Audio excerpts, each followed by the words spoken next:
I probably spent my whole life trying to understand what evil was and, more importantly, what might be done about it. It's a strange pursuit in some ways for an academic to undertake, because academics tend to talk about academic things. And one thing you can say about evil is that whatever it is, it's not bloody well academic. It's not an intellectual issue. It's an existential issue. And it's not a theoretical issue. It's an issue that deals with the absolute nature of reality. And I guess sometimes I think that people who go into academia to shield themselves from having to ask questions about the absolute nature of reality. I think before you can talk about something, before you can dare to talk about something like evil, you should do some thinking about what it is that you're talking about, definitionally speaking. And I learned this, I believe, from a historian named Jeffrey Burton Russell, who wrote a very detailed history of the idea of the devil in the 1980s, when such histories were strange, to say the least. He was very interested in the history, the embodiment of ideas of evil. And one of the things his work did for me was to help me clarify the distinction between two terrible things, a distinction that has to be made, and that's the distinction between tragedy and evil. And I don't think you can talk about it evil at all until you distinguish it from tragedy. And so I'm going to try to distinguish evil from tragedy by making some reference to the essential existential condition of human beings. I would say that the nature of human being is such that it consists of a confrontation with the bounded finite with the unbounded infinite. And that those are the bare facts of the matter. And the facts are that the world of experience as it presents itself to us is literally and not metaphorically complex beyond our capacity to understand. And that means that people deal in a real sense on an ongoing basis with the infinite. And I believe that that fact is the reason why religious experience is essentially, and belief is essentially endemic to mankind. It's a human universal, and it's not because people believe. It's because human existence as such consists of a confrontation between the finite and the infinite. And religious systems merely take that into account. Now, our finitude in the face of the infinite has some inevitable consequences, and I would say those consequences are essentially the existential conditions of life. And the first of those consequences is that the finite is always overwhelmed by the infinite. It has to be, because it can't encapsulate it. And so what that means is that suffering is central to the nature of human existence. And suffering exists as a consequence of the consequences of our limitations. I mean, every single person who's alive is going to die. And every single person who's alive is going to deal with serious physical illness and mental distress. If they aren't suffering it directly, immediately, right now, on their own, it's almost inevitably the case that every single person who walks the earth is confronting the bare bones of reality at that level in the guise of an afflicted family member. And so the fact of our finitude is again, no academic issue. It's central to the nature of our being, and we're forced to deal with it on an ongoing basis. So I would say insufficiency is built into human experience, and there are existential consequences to that. Now, I read something a long time ago, and I don't remember who wrote it, but it was written about Jewish commentary on the Torah. God is omniscient, omnipotent, and omnipresent. What does he lack? And the answer is limitation. And that's a riddle and an answer of unparalleled brilliance as far as I'm concerned, because I think it speaks deeply to something about the central nature of existence itself, and that is that without limitation, there's no being. Now, that's a hard thing to understand, but I think you can understand it in a number of different ways. The first thing you might want to understand is that I play this game with my students sometimes in my class. I'll come up to a student, I'll pick them at poor victim at random and come up to them and say, okay, we're going to play a game. And they say, okay. And I say, well, you move first. Well, they don't know what to do. And the reason for that is because the limiting parameters of the game have not been defined. And as a consequence of that, they're stunned by their infinite freedom into complete immobility. And what that means in a sense is that in the absence of serious constraint, there can be no choice, no freedom, no existence. And I believe this to be fundamentally true, just as the fact that human being is vulnerable is fundamentally true. Here's another example that I think it's more personal to me. And it emerged in my imagination as a consequence of my contemplation of my son's vulnerability. So I have children. They're teenagers now. I still like them. One of the things I was really struck by when my children were little was how perfect they were. And I believe that was the benevolence of God, in a sense. Children are tremendously difficult. They're a tremendous responsibility.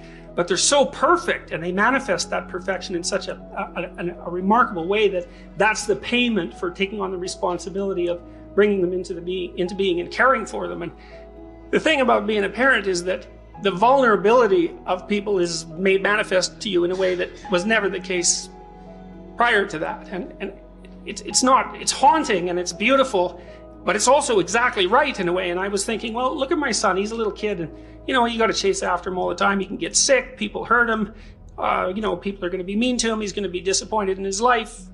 He's vulnerable, and it's a constant tragic reality that he's vulnerable. And I thought, well, okay, let's say we want to do something about that. So let's say we make him so that no one can pick on him. So you could inflate him to about 20 feet high and equip him with a metallic skeleton and a cast iron exoskeleton, and you could equip him with a computerized intelligence that far supersedes his own, and you could remove his vulnerabilities one by one, hypothetically. And of course, more and more we're in a position where we could do that in reality. And one of the things I realized right away was that as you remove the vulnerabilities, you remove the thing you love. And then I started to understand more deeply that vulnerability was a precondition for human being, and that was a desirable precondition, because the things about human existence that are wonderful and remarkable are so integrally tied up with vulnerability that they're actually inextricable. The Jewish commentary, what the infinite lacks is the finite, is a more abstract way of getting at the same thing. If you could do absolutely anything you wanted at any point and be anywhere you wanted and be anything you wanted, and if there was nothing that was out of your reach, there would be nothing to do, because you'd be everything at once. And when you're everything at once, which is at least in principle the position of God, there's no story and there's no being, and there's something about being that is a story, and without limitation there's no story. So then the question starts to become, with regards to consideration of human vulnerability, is there a way to conduct your life in such a manner that the intrinsic vulnerability that characterizes your life is rendered not only acceptable but desirable? And to me, that's the central question of existence. And I tell you, get that wrong, you're on the wrong track. And if you're on the wrong track, man, you are in one terrible place. I would say, with regards to tragedy, humans are vulnerable, and that's tragic. But if tragedy is the price that we pay for existence, then so be it, if existence is justifiable. And so tragedy itself, which is merely a revelation of our vulnerability, can't be regarded as evil. It's a condition of existence. And so it's necessary to distinguish the tragic conditions of existence from evil before you can even address the problem. And I think what that means to some degree is you should not blame on the relationship between the finite and the infinite the terrible failings of humanity that can be laid directly at the feet of human beings. So earthquakes aren't evil, and cancer isn't evil, and mental illness isn't evil, and predators aren't evil. They just are part of the way things are. But there are certain categories of human action that are definitely outside the parameters of mere tragedy, and those are the things we really have to get a handle on. Evil for me is differentiated from tragedy by its lack of necessity and its volunteerism. And it's a tenet, I think, of modern materialistic thought that there are social or material causes for actions, and it's an extraordinarily useful theory. And I think one of the unfortunate consequences of that is that we've tended to write off much of human misbehavior and attribute it to, say, insufficiencies in material conditions, which is not an acceptable theory. There are all sorts of human cultures that were characterized by virtually complete absence of material luxury, well-being, whose cultures were highly functional and highly moral. And to describe the propensity towards misbehavior as a consequence of economic inequality is entirely beside the point as far as I'm concerned. Evil is more pernicious than that which is generated for example, by social inequality. I think it's actually, although this is a terrifying thought in some ways, it's more appropriate to consider it a form of demonically warped aesthetic. And I'll give you a couple of examples of what I mean by that. For example, because the manifestation of this warped aesthetic makes itself apparent under certain conditions. So, for example, I think it made itself apparent in the imagination of the first politician who coined the acronym MAD, or Mutual Assured Destruction. That's an aesthetic of evil, to make a joke of a situation that catastrophic indicates the kind of malevolence that lurks behind the fact that such a condition exists. The motto on the gates of Auschwitz, I believe, in the Second World War, work will make you free. That's another manifestation of the aesthetic of evil. It's a terrible, terrible, ironic joke. And it's instructive to meditate on what sort of imagination would have the arrogance to tell such a terrible joke. The concentration camps are classic examples of evil, and I think by analyzing at least certain kinds of events that occurred within them, it's easier to get a clear idea of what evil constitutes. And one of the stories that's always haunted me, I guess, is, I believe it's another story derived from Auschwitz. The prison guards in Auschwitz would take the prisoners who were already stripped of their dignity and, to whatever degree possible, their identity and their culture and their language and their status as valuable beings, and yet that wasn't sufficient. They needed to be tortured in addition to that before they were killed. And the torture often consisted of self-evidently counterproductive work. A situation that also frequently characterized activity in the Soviet Gulag archipelago, where perhaps 60 million people met their death. A typical Auschwitz example was the requirement for prisoners to carry 100-pound sacks of wet salt from one side of the compound and then back again. Now that's evil as far as I'm concerned, and you have to think about it from an aesthetic perspective, in a sense, because it's a celebration of horror. And it's a conscious attempt to violate the conditions that make life itself tolerable. And it's aimed at dehumanization, destruction of the ideal, and at an even deeper level, revenge against the conditions of existence itself. I've tried to understand the developmental pathway that leads to acts like that. My academic research, as well as my clinical experience, has revealed to me that what appears to lie at the bottom of motivation for the excesses of behavior that characterize evil are two tightly causally related factors. One, arrogance, another, resentment. And both of those are tied up with vulnerability of human beings in the face of the infinite, but tied up with something more profound as well. The most thorough account of this that I've managed, I think, at least to partially comprehend, I believe is contained in the first couple of the stories in the Old Testament. In Genesis, the story of Adam and Eve and the fall of man, and the immediately following story of Cain and Abel. As far as we can tell, those are very, very old stories. They predate Judaism, at least in some of their structural elements. It's conceivable that some of the elements in those stories are as old as the human capacity to tell stories itself, assuming that they were grounded in an oral tradition that predated the written tradition. And we know that oral traditions can last, at least in some forms, unchanged for periods of up to 25,000 years. So the anthropological and archaeological evidence is fairly clear on that point. These are very, very, very old stories. And people remembered them and created them for reasons we really don't understand. And they're strange and mysterious and unforgettable all at the same time.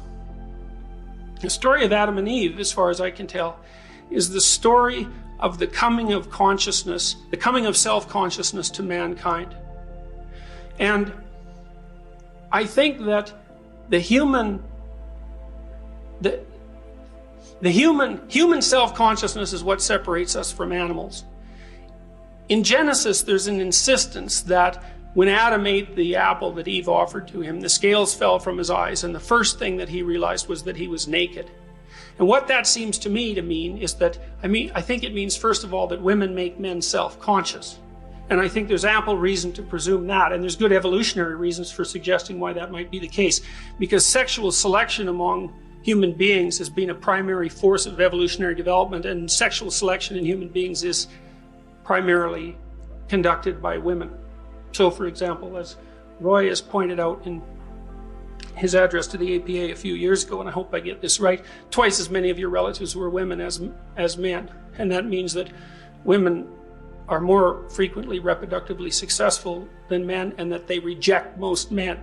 And the rejection of a man for reproductive purposes by a woman is the most serious form of rejection that's possible from an evolutionary point of view, because the judgment is that, well, you might be nice enough to talk to, but you're sure not fit to have your genes propagate into the next generation.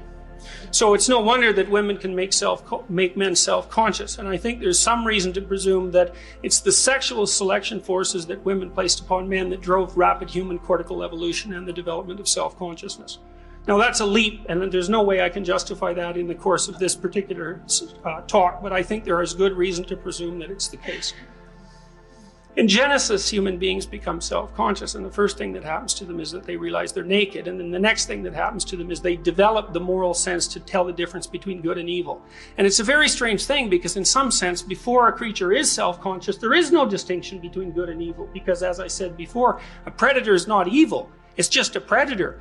The fact of a predator, like a wolf, might be a tragedy for the rabbit, but you can't be assuming that the wolf is evil merely because it wants to eat the rabbit. But with the dawning of self-consciousness, there seems to be the emergence of a moral sense that's essentially unique to human beings, and that has something to do with our capacity to reflect upon the mechanisms of our action, and then for some reason to be able to modify those actions and to choose which ones to implement into the future. In the future, we don't understand that, and you can even deny, if you'd like, that the phenomena of free choice exists, but our culture is essentially predicated on the notion that it does exist, and in the absence of evidence that it doesn't, I'm going to take the easy way out and assume that it does. Otherwise, things fall apart, and they fall apart badly. After Adam and Eve become self-conscious, the first thing they do is clothe themselves, and to me that's a mythological description of the emergence of culture as an intercession between the fundamental vulnerability and nakedness of the human form and the depredations of nature. If you realize that you're vulnerable and prone to death, the first thing you're going to do is to start rearranging the manner in which you construe yourself so that you can protect yourself from such an unfortunate outcome. That's, I think, partly why God curses Adam with the necessity of work once God finds out that people have become self-conscious. Like, if you know that winter is lurking in the future, for example, you're going to work. And animals don't work. They're just motivated to do whatever they do. But humans work, and that means they subvert their day-to-day motivations, their immediate motivations, for the purposes of future security. And there's a real cost to that. I mean, part of the cost is separation from the pure and unadulterated flow of animal life. And I believe that people suffer from that absence of flow continually. And the advantage they gain from it is that they can plan for the future, but the disadvantage is that they're calculating and cold and separated from their own instinctual resources. Eve, of course, is cursed by what's going to be terrible pain in childbirth, and that's related to the development of the immense skull size that characterizes human infants and their incredibly lengthy period of dependence, which is also associated with their immense brain. After Adam and Eve become self-conscious, they hide. And this is actually a comical part of Genesis. It's never really read as a comedy, but it is a comedy. Even the fall itself is a comedy. And so they're hiding away behind a bush. And God comes walking through the garden. And God, the infinite, is accustomed to walking with Adam with no interruption of the flow of information between them. But Adam isn't there. And God says, where have you gone? And Adam says, well, I'm hiding. And God says, which is kind of stupid, really. And this is why it's a comic. It's like he's hiding behind a bush, and this is God, and he can see through bushes. And like Adam should know that, but it doesn't really matter. He's hiding behind this bush anyways. And God, so Adam says, I'm hiding. And God says, well, why are you hiding? Well, it's because Adam is ashamed. And Adam says, well, I'm naked. And this is an example of the tremendous compression of human wisdom into a few lines that characterizes mythology. Say, well, why would people hide from God once they realize they're naked? And I would say, well, that's pretty obvious. Like, once you know you're vulnerable. Or do you really have enough courage to manifest any sort of semblance of a divine destiny? Well, the answer to that is pretty much clearly no, and it's no bloody wonder. And so the hiding is, people hide when they're self-conscious and vulnerable. And what do they hide from? They hide from their deepest destiny, and it's no wonder. God says, okay, yeah, well, you figured that out, how that happened. And Adam says, and this is comical too, was the woman's fault, which I think is really funny, and which actually may have been the original sin and not the eating of the apple, right? The first time that the man blamed the woman for his self-conscious misery, I think that's the real fall and not the rise of self-consciousness itself. Anyways, we know the rest of the story. God says, oh, well, the cat's out of the bag now, you know you're vulnerable, and from here on in, history starts. You're out of paradise. You're out of unconscious identification with the natural world. You're going to work. You're going to sweat. Lots of the time it isn't going to work. And women, they're going to be beholden to their husbands, not because that's divine fiat, but because the developmental dependency of a human infant is so extreme that women are cursed to rely on men for protection when they're at their most vulnerable. Fine. So that's self-consciousness and an explanation for why people would hide away from their destiny. But then the next story, the Cain and Abel story, really elaborates that out and describes it. And so Cain and Abel, of course, are two sons of Adam and Eve, and they're really the first people. Because, of course, Adam and Eve were made by God, so they're really not people at all, because people are born, and Cain and Abel are the first two people. And they characterize, as far as I can tell, two canonical patterns of reaction to the terrible vulnerability that's revealed as a consequence of the development of self-consciousness. Cain and Abel make sacrifices to God. Why? Human cultures make sacrifices. That's what they do. Sacrificial ritual is a human universal. Blood sacrifice is a human universal. Human sacrifice, at least in some anthropological epochs, was regarded as a human universal. Why do people make sacrifices to God? To please Him.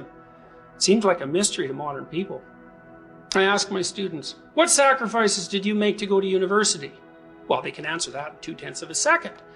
They can't party as much as they might have. They can't drink nearly as much beer as they might have liked to. More seriously, a lot of them work. A lot of them have put their families in serious financial straits to send them to university. They've given up all sorts of things in order to pursue a course of action that they believe will best ensure their harmonious relationship with the nature of reality. Everyone makes sacrifices. Okay, we can say that now because we're psychologically sophisticated and linguistically sophisticated. We know something about human psychology. But thousands and thousands of years ago, before people had this explicit psychological acumen, the best they could do is act out and tell stories about human psychology because they hadn't developed any further than that. And Cain and Abel is one of those stories. The sacrifices are burnt on an altar. Why? Well, the smoke rises. Well, so what? Well, God's up in the sky, and if the smoke rises up there and He gets a whiff of it, He can tell what the quality of the sacrifice was.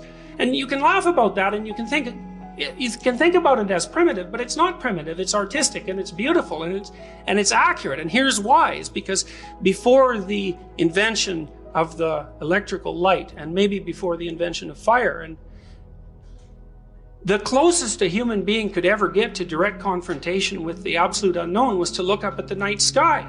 Because the night sky, especially when it's sprinkled with stars, confronts you directly with the fact of the infinite. And to make the presupposition that God resides in the infinite, and you're having a direct experience of the infinite at that moment, is not a primitive notion. It's a very intelligent and creative hypothesis. And so the notion that God occupies the sky, the day sky being equally as impressive as the night sky, is not a primitive hypothesis. It's a reflection of the nature of a certain kind of human experience.